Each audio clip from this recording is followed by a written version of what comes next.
record breaker, taking credit as an educator. I've been known to spit the flows and make it shaky, shaky thing. Popping, locking, stopping, let it hang. Watch us as we drop this hip hop, it's like it stings. We make the whole room drop and everybody sing. We want the funk. We gotta have that funk. We kick it old school, we think we're so cool. We take it back to the past, we gonna act a fool. Up jumps the middle finger, make my Jaeger just a little. Hello, and welcome to Sports Buzz, the Fanatical View. I am your host, Scott D. Lewis, here live in studio. Comcast Cable Channel 23, Danbury, Connecticut. Yes, we had another long layoff, scheduling difficulties, and as Bob says, we're back. February 28th, this is live, here till 6:30. Trying to catch up on a whole bunch of stuff that's been going on in the sports world and locally as well. We'll probably do a lot of local stuff tonight, and we'll hit on the big stuff as well. But let's say hello to our man, Mr. Bob Broad Jr. Hello there, Scott. How's it been, Bob? I know. It's been kind of iffy the last few weeks. I got problems with my dad and things, so it's... Tough times with Dad again, but we know that we're always wishing him well, hoping that he gets another speedy recovery and gets his way back into the house where he belongs. So maybe he's tuning in tonight. No, unfortunately, they got satellite over there. Oh, satellite! Get him back on cable. That's where they have over at the home, unfortunately. So. All right. Well, we'll get him to get away from him to watch the show at some point. Yeah. But we're here till 6:30. 203-792-4101 is the number. Of course, Bob's show Spotlight On airs Tuesday nights at 9 and Wednesdays at 12. Mike Toohey is back in control in the studio. Expose Cinema. His show's Friday at 10 and Wednesdays at 1. I saw Barb Keidel in there helping out. Just bring me a nice glass of water. Her show, I believe she's back. She hasn't been on lately either, she's right? on tonight, right? These days, 7:30? Yes. 7 o'clock or 7:30? 7:30. So keep the channel tuned right here, and you'll see that. Let's dive right in, Bob. I want to talk first about boxing. Why? Delvin Rodriguez, Danbury's own, Bob. Come on, let's do it. He's the man. He's Danbury's own. Last time we heard from Delvin, he was going down in the title fight out on the West Coast against Austin No Trout Doubt. And upon first view of that fight, it looked like Delvin was not championship quality, lackluster performance, boring fight. Now with some time gone by, we see Austin Trout No Doubt get back in the ring and pummel his next top contender, and you start to say, well, you know what? Delvin went toe-to-toe with him. Yeah. Was a decision, and they say styles make fights, and maybe it was just these two clashing styles. Neither guy could get to each other, and he went toe-to-toe with the champ and didn't get hurt at all. Meanwhile, Austin No Trout Doubt gets back in the ring and beats up the next guy in line. And then you see a couple weeks ago, Delvin finally makes his return to the ring up at a Mohegan Sun on a Friday night fight. He's the headliner, last fight of a 7-fight card there up in Mohegan Sun, and he takes on George Comanche Boy Taduahanipa, undefeated, 31-0-1 previous going into that fight. And Delvin, you could see right here, was just clearly motivated by the loss, clearly motivated by the stinging commentary that his performance was lackluster, and eager to get back in the ring and get himself back in contention for another title fight. And he did just that with a 6-round TKO over Comanche Boy. He really pounded him early and often. In the second round, he clearly stunned him. Big barrage of blows, and then he just kept it going in the preceding rounds. Finally, the ref stopped this fight with 18 seconds left in the 6th round. And it looked like the ref was just going to let this kid take a beating. But Delvin comes through in a big way, so he puts himself back on the map in boxing form. And you also see right there on his shorts, supporting the Sandy Hook kids with the letters SHES on the shorts. So he, like many athletes, lending their support to the community. And he did it in grand fashion with a big-time fight there against the previously undefeated Comanche Boy. So good news for Delvin. Yes. We weren't sure what was going to happen with him after that No Doubt Trout fight, because really, you know, how many chances you get. Right. He's 27-6-3 right now, 14 KOs, 32 years old. But he continues to prove himself as a hard worker and a guy who knows his way around a ring and a consummate professional. So he's currently ranked 8th in the junior middleweight division, and this fight was 157 pounds. So we'll see what happens. But it was good to see him back in the ring and getting things done. What's been going on, Bob, with your Whalers? We're banging. We're getting ready The for the league big is falling playoffs. apart, but the playoffs are still going on. Yeah. And they'll be one of the 4 teams left going for their FHL Cup, so they could try to steal this thing. They're going to have home ice in the playoffs. What, start next weekend? Yes. And they're actually playing TI Friday and Saturday up in Watertown, New York this week. Okay, so that'll be the tune-up, and I think the playoffs do start next weekend, Yes. right? But Dayton's and Danville start this weekend. Oh, okay. So they're going to be a little bit ahead of us. So. And then the Whalers will get things going. Yep. Did they sign a military man recently? Yes, they did. And he's playing. And didn't he score a goal in the game as well? Oh, he didn't score. I thought I saw he scored, but he played well, right? No, but they, it was a really good night. I'll have that coming up in a future spotlight on. All right. And they, of course, have been lending their support to the Sandy Hook kids as well. Yes, they have. And everything that's been going on with that. Some other stuff that took place in the community that I wanted to bring up. This was a little while back now, a month or so, maybe a month and a half. But professional soccer players came to town. That was great, and they were led by the former Newtown High School star, Marcus Tracy, who went on to have a great collegiate career at Wake Forest, was named Player of the Year at one point. And I believe they did win the NCAA championship one of his years there. And then he was playing overseas in one of the European leagues before signing with an MLS team this year. So he is back playing professionally in the States, closer to home for anybody who wants to check out Marcus Tracy. And he got a group together, Mia Hamm among them, Landon Donovan, some other great professional players that came onto the scene and did a little soccer clinic in Newtown for the kids, so that was great. And then recently, just about a week or so ago, it was the hockey players. Yes. The Boston Bruins coming down on one of their off days, and they gave a little clinic there for the kids in Newtown. So the Bruins brought their guys down. Coach Claude Julien was there. A bunch of players came in. Great turnout. Again, you would expect nothing less. And is this what I found out through this? The Newtown High School coach is Esposito's brother. Did you know that? Who's the head coach for the Whalers? Phil Esposito. Yeah, and his brother is the head coach for Newtown High School. I didn't know that. Yes, well, you learned something. Paul, I believe, is his first name, but he's been the head coach over there for a while. So, anyways, it was a great turnout, and the Bruins did their part there, and the kids loved it, and they got to see the Stanley Cup was on hand, even though the Bruins are not in possession of that cup anymore. The LA Kings are, but the cup did make an appearance on that day as well. So it was great anytime the cup is in the house. And then the Bruins, of course, doing their thing, so that was great. And I got one quick note. What do you got? Well, for NASCAR. Oh, what do we got with NASCAR? I was going to get to that later, but the Sandy Hook car for Kyle Petty. Okay. He had a special car made, and it ran last week in the Daytona. That's right. I forgot about that. And it was only shown. It was not big publicity. It was just basically for the families from Newtown and to see it. So. That's fire great. Department, so. And NASCAR got their season off underway. We might as well just get to that real quick. Yeah, we had JJ, which is going to bore the racing fans. So Jimmy Johnson's back on top there with the win. But it was all very interesting to see Danica. She was on the pole. She held her own. And she held her own. She was among the top three, in the top three for over 100 laps. And she was top 3 going into that final restart. Into the final lap, she got caught up in a little traffic, pushed down, finished 8th. She did, but she did have a really nice, solid race. You know, she didn't wreck. That was a good thing. Saturday night was the big wreck. Saturday night. Right in the last lap, which I had a lot of friends in that. Yeah, were down there for that. So. Oh yeah. Yeah, and debris went flying up into the stands. Some people were injured, but nobody. No fatalities, thankfully. No. But NASCAR was back underway. Jimmy Johnson wins it.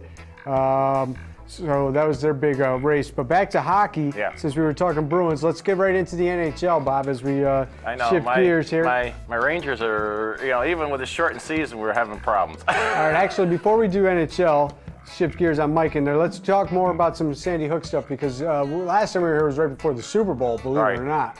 And that was... the game itself was tremendous. Yes. Turned out to be good. Didn't start very good for San Francisco, but The performance by the Sandy Hook Choir here was just unbelievable. What a performance. Bravo to those kids coming out and singing their hearts out and doing a great rendition of God Bless America. Was really just tremendous. That was the highlight of the evening for me, watching that. And the way they performed was just amazing, and they had a great time. I actually knew one of the kids that was involved singing in that choir, and she brought back great stories. The kids were just thrilled. The way they were treated, everything went well for them, and they had just a great time meeting some of the celebrities, getting to see the game, and the whole bit. So that was just tremendous, and yet another example of how the sports world has really opened their hearts to these kids and lent all their support to them. You know, we know it's been a tough time for Newtown, and they want to get back to normalcy, and they kind of want some of this stuff maybe, you know, to die down a little bit and let them just have their peace. But at the same time, they do appreciate it when some of these bigger events do take place and the kids get to see, you know, how great these athletes can be at times and lending their support. On our local news, as far as the Westerners are concerned, the choir is going to sing opening night for us. For the Westerners? Yes. Okay, so that'll be a few months out. Still, we're not quite at baseball season, June 8th, but that's good to hear. They're going to have that. June 9th, Volunteer Firemen's Night, we plan to honor the first responders. Okay, and they definitely need to be honored. And, you know, never forget what they had to go through and all that they're dealing with afterwards. So that'll be great, and we'll keep track of the Westerners, and they're going to have special events coming up soon enough. Their thing at Two Steps the other weekend was snowed out by the big blizzard. Yes. Not good. Next weekend, we'll be at the mall. Westerners Day at the mall for the home show. All right, so if you're walking around the mall or you want to get out, do a little shopping, they'll be there, and you'll be there, right? I'll be there. Usually there every year for that. For a couple shifts. You be playing any of the Westerners recap, any of the shows in the background? Yes, we will be playing some DVDs. So I might be seen on DVD? Yes, you will be seen on DVD. I may not be there in person, but you can see me on DVD? Yeah, well, you'll be hosting some of the Western Roundups again this year. Yes, we got that in the works. We'll get to that.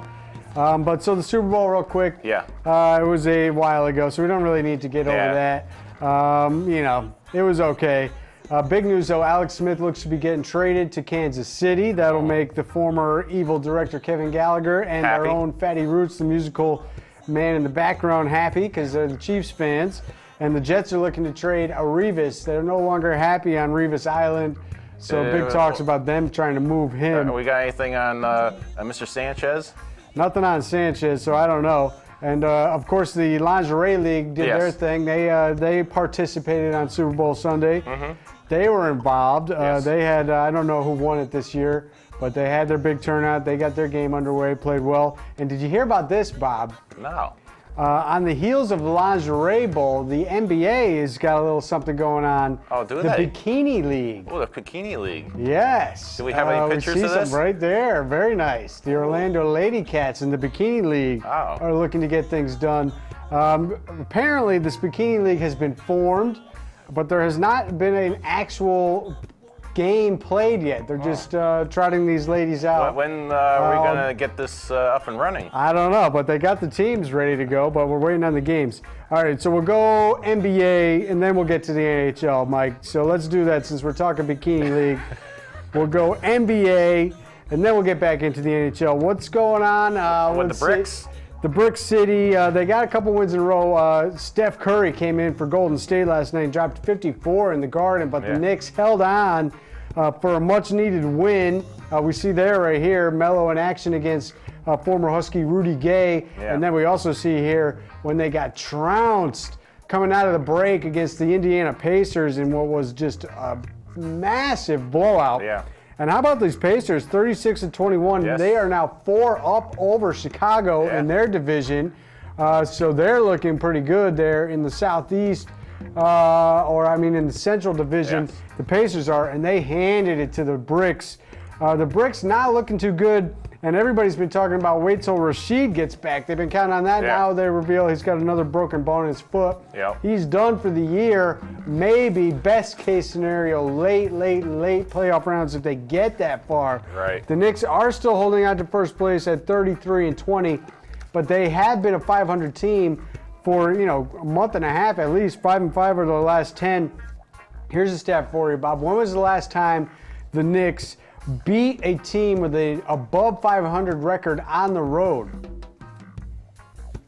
Any ideas? Mid-'80s? Early December, Bob. I believe it was December 12th last year when they were off to that big, huge 18-5 start. It was the last time they beat anybody of worth on the road, so they have no toughness. They can't gut out a win on the road against a good team. They've been losing some games at home.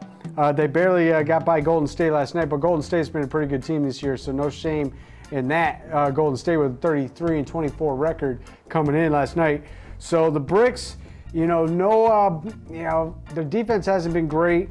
Their balance isn't good. Melo, it's either hit or miss. Chucking up too many three-point shots, the whole team is, but they are still holding on. The Nets, the Brooklyn Nets, right behind them. Brooklyn has actually played 4 more games than the Bricks for some reason. CJ's doing really well. And they have 4 games in hand, but they lost all 4 of those games. Yeah. If you look at it with their record, because they had the same amount of wins, but 4 more losses as they played those 4 more games. And they are a little bit up and down right now. Joe Johnson is out with fasciitis in the foot there. Right. And so that hurts them because he was starting to come on big time for them. So they're dealing with some injuries and they're struggling a little bit. Memphis held them to like 72 points the other night. Right. But they're right in the mix. And the Celtics, 10-4 now without Rajon Rondo. Yeah. They started 8-1. They had a little West Coast trip, 2-3 out of the break. Didn't do great, but they did get a nice overtime win in Utah to end the trip. They had a big blowout in Phoenix. They did lose to the Fakers. Yeah, how are the Fakers doing? Well, the Fakers are hanging in there, Bob. Yeah. I hate to say it. If you're an anti-Fakers fan, if you want to see LA out of the playoffs, these are the two teams. Well, these are the 2 teams you have to keep your eye on. Utah and Houston are the teams in front of them. And 3 games, they are clear right now. Both Utah and Houston lost last night, and the Fakers are hanging by a thread. There's only about 25 games left, but they are going to be in the mix, and they're going to make people sweat if they want to see the Fakers out because they are doing enough to keep them within range. Their schedule is a little tough, so we'll see how they manage to do that. To see what they do. San Antonio right now still has the best record, even though Miami is on this epic tear right now. 12 straight wins. Bron Bond is going for plus 30, it seems like, every night. But San Antonio still actually has a better record than them at 45-13. But we'll see what's going on. The Celtics have played well without Rondo, but the big loss was Leandro Barbosa went down. They brought in a couple guys at the trade deadline, some kids that they signed from China as well. So we'll see what they're doing as they're trying to bolster their troops there. But they have had much more balance. Defense has been much better. Pierce has played well. Garnett has played well. So they're going to be there. I don't know that they can actually catch the Knicks or the Nets, but their best case scenario will be to move from the 7th seed into like maybe a 5th seed. Right. Then again, they might want to sit in that 7th seed and let the Knicks take that 2nd seed, and we can have a nice little first-round matchup. Yeah, that would be kind of interesting. That would be interesting, to say the least, Bob. Right now, you got Atlanta in the mix. Milwaukee's hanging on for that playoff spot. They're the 8th seed. Brooklyn, middle of the pack. Indiana and Chicago. So it's really an 8-team race. There's nobody really. Philadelphia is not going to be able to catch, I don't think, Milwaukee, but maybe they could. They're the only team I would say has a chance. Toronto with Rudy Gay, perhaps. We shall see. Let's stick actually with college hoops before we go to hockey, since we're on the basketball topic. Yeah. Tough loss last night for the UConn Huskies. And, we got to give it up for Kevin Ollie and the job he is doing with this team. Nothing to play for except for their final hope was winning a regular season Big East title. That went up in flames last night.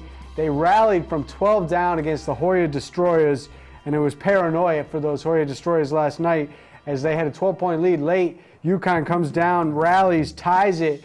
Oh, man, with a big-time three-point shot to force overtime.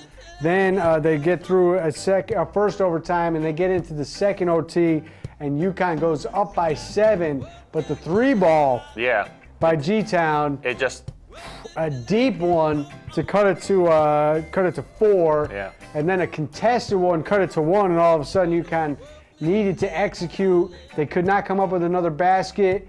Georgetown comes down, and really it's a battle of 2 of the top players in the league. We know all about Shabazz Napier for UConn, and he was playing on one leg in the second half, and you could see he made a bunch of mistakes, but he made a bunch of shots as well. But he was really hobbled on a semi-sprained ankle. See how he feels today. But it was Otto Porter Jr. for Georgetown, who might be the Big East Player of the Year. Came down, broke down penetration, went through about 3 Huskies, got to the rim, laid it in with 9 seconds left to put them up by 1. UConn did not really get off a good shot to try to win it, and it was just a disappointing, tough, hard-fought, another gritty, gutty performance by UConn, who was getting no respect by the pollsters at all. No. They can't break it. They beat Syracuse. Now they take Georgetown to the wire here. Obviously, they're a top 25 team, and they continue to get no love at all from the pollsters. I mean, they're 9-5 in conference, 19-7 overall, but they played good games, and they should be in the top 25. We'll see where they end up. They got 3 games left: Cincinnati, South Florida, and Providence. But losing last night is really going to eliminate their chance. They would have been within 1 game of first place. Instead, they fall back to actually 9-6. And G-Town goes to 12-3. G-Town would have been 12-4. UConn would have been 10-5. 1 game out. So that really hurts that loss in double overtime last night. Georgetown looks to be the team, and Syracuse really falling back. Syracuse is not going to be leaving the Big East with a title. No. We'll see what they do in the Big East tournament. But they're not going to be able to get it done. St. John's is a bubble team right now. Villanova's a bubble team. Cincinnati, Providence could move above 500. They're 7-8 right now. They've actually played well. We'll see what they're at 15-12 overall. Is not going to do well for them getting in the big dance unless they make a run through the Big East tournament. But they have actually played pretty well. Notre Dame's okay. The Big East has been okay this year. Louisville has not been great. They look like they have the talent to be great, but then they stumble. Marquette, again, very solid performance by them, 20-7. They are the only team. Well, I mean, them and Louisville are contending with Georgetown right now for the regular season title. We'll see what happens in the Big East tournament. And then other stuff going on in college hoops. Indiana's still number 1, but they lost. So it looks like Gonzaga, if they win Saturday, is going to be number 1 in the land. How about that? Gonzaga already sitting at number 2, the highest ranking in their history. Duke, they lose. It doesn't matter. They still rank number 3. They end up in the playoffs. Meanwhile, Miami pounded them. Miami was ranked number 2. They lose. They dropped to 5. I mean, I don't get it. Duke, with their love from the pollsters. Michigan also lost last night to Penn State, who was winless in the Big Ten. Penn State shocks the Fab Five guys there, former Fab Fivers from Michigan. Miami ranked 5. Kansas 6, Georgetown 7, Florida 8, Michigan 9, Michigan State 9, and Louisville 10. My Colorado State boys were in briefly for a couple weeks. They had a couple tough losses to UNLV and New Mexico this past week, so of course they fell out, but they're right on the edge. They'll be back in the top 25, and they'll be dancing this year. Let's get to NHL. Bruins, as I mentioned, 12-2-2, Bob. Looking pretty good. Not quite as good as those Blackhawks. No. How about that? Record 19 games to start the season by gaining a point. That is an NHL record. 16-0-3, 35 points. Unbelievable. Montreal is actually the number 1 team right now in the Eastern Conference with 27 points. Shocking. Bruins at 26 points. The Senators, Ottawa, 26. The Penguins, also 26 points. Devils sitting right behind them with 24. What is going on with your New York Rangers and those blue shirts, Bobby? They're just having one of them 4-game losing streak? 9th place, tie with Tampa Bay and Winnipeg and the Panthers at 17 points, or 19 points, I mean. And the Islanders right behind them at 17 points. The Bruins beat them the other night 4-1. So the Bruins looking pretty good. Canadians giving us a little bit of trouble, although we beat them. So we're not really worried about those Canadiens. Les Habitants. That's what's going on in hockey. Let's talk quickly. A little MLB. MLB. The Grandy man can't. A little broken arm for Granderson. And we got a lot of other problems too. Well, I mean, we see Mariano back throwing, looking good. He'll be ready for opening day, they say. Derek Jeter says he's ready for opening day.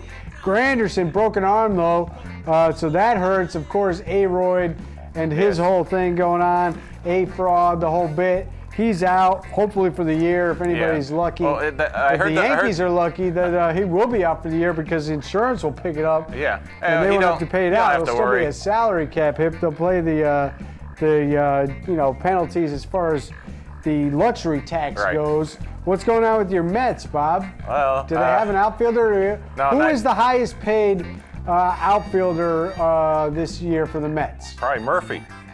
It's either Jason Bay, who no longer plays for them, or Bobby Bonilla, who's still getting paid. Yeah. And he's also getting paid more than any of the outfielders on the current roster for the New York Metropolitans. But how do you feel about that? Well, hey, I look at it this way. If we're in first place for the first week of the season, hey. It's hope springs eternal. Yeah. How about our former guy there for the our old pal Bobby Valentine? Yeah, he's back in Connecticut. Sacred Heart. He's the guy there running for baseball. Not for baseball, for all of sports. He's the what's the word I'm looking for? He's the AD, right? AD, athletic director for Sacred Heart, back on the scene. Bobby V's happy.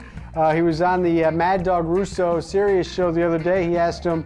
Mad Dog did if he had any regrets or if he was missing the pangs of not being in spring training. He said, no, I don't really miss standing around watching a bunch of guys stretch and play long toss. Yeah, and especially after the bad season last year. Yeah. He tried to take a couple shots at the Red Sox. Red Sox got a whole bunch of new players. At least they got new manager. John Farrell. Pitching staff looks like it might be okay, at least in the bullpen. I don't trust any of the starters. John Lester's got a lot to prove. Of course, John Lackey is back on the scene. That's going to really I watched get people fired up. Some spring Buck training Holt's got today. A hamstring thing. I watched spring training today. Yankees lose 1-0? Yeah, 1-0 to the Blue Jays, former Mets. What's been going on in baseball? Baltimore's undefeated. Chicago's undefeated. Kansas City, how about those Royals undefeated, 5-0? Yeah. Mets only with 1 win. The Yankees with 1 win. Boston's 2-3 in spring training. It's early. World Baseball Classic is getting underway, so that's why things have actually started a little earlier than usual. So, we'll keep our eye on it. Now that we're back, hopefully we'll be here on a more regular basis and we'll start breaking things down. But I hope you enjoyed the show. I hope you enjoyed us returning. And we will see you next week right here on Channel 23.